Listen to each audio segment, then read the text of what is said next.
soul and you don't, or you both show up without your souls. Please don't let that happen.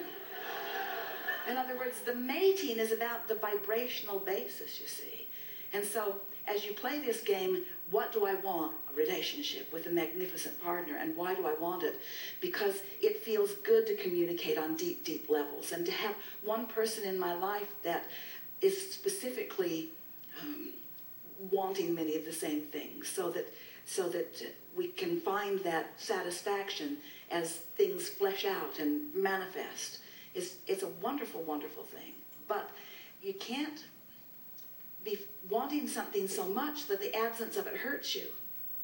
You have to fill that place of absence in with emotional presence. And we think the idea of this vibrational grid that you're building could very well be a satisfying enough experience, because on the first day that you do it, the universe will give you evidence of the success of your accomplishment of what you've built. And then it's just fun. Nothing.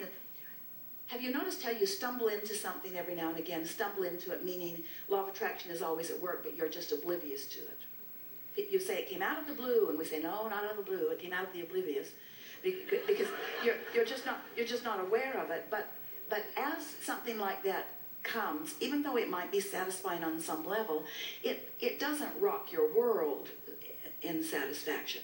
But when you've thought of something and planned for it and played the wouldn't it be nice if game and talked about what you want and why you want it, and have identified the feelings and have fleshed them out. Did you notice how when we ask you why you wanted it, and you said because it would be fun, and we said, well, why is it you want fun? And you said because it's sharing, and we said, well, why is sharing a wonderful thing? And you said because it's fun. And in other words, it just all begins to sort of intertwine together, and in the process of all that, you practice the vibration of it longer, which means you're building more of that grid. And once you've spent a little bit of time talking about what you want and why you want it, and then the universe delivers you an exact matching piece. And we're not talking about the partner that you're going to live in love with forever and ever and ever showing up. We're talking about a conversation that happens in an elevator. We're talking about seeing a piece of a movie where they are depicting exactly what you were describing that you wanted to feel. We're talking about rendezvousing with the idea of it over and over and over again. And every time those rendezvous points come, it fills the grid in just a little bit more. It gives you more of a strong basis of belief and understanding that it's going to happen. But even more important, it's like the sculptor who is sculpting. You know, for a long time, that big old chunk of whatever it is you're sculpting from, whether it's wood or clay or rock or whatever it is, for a long time, it doesn't look remotely like what you're going for.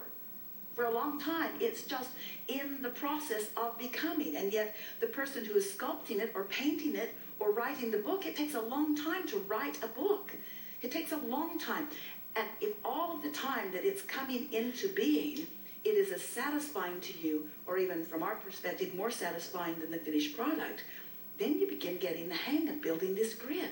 You begin getting the hang of starting it with an emotional basis, and then watching the universe say, well, you know, this matches that emotion that you established, and this matches that emotion that you established. And then that feeling of confidence just begins to come over you, and you begin to enjoy the process of the building of it, and now you're not experiencing the absence of the partner because you've got the presence of the process. You see what we're getting at? And really, friends, it's the presence of the process that it's all about anyway. How many relationships are only good for a little while? Until you explore each other fully to discover that you came together outside the vortex and you really don't like each other that much. It's so much better to not just discover who you are, create who you are, rendezvous with who you are, be who you are, and then let the universe deliver a mutual partner that you're going to rendezvous with on point after point after point and expand and grow and become together. That's the way you want it, you see.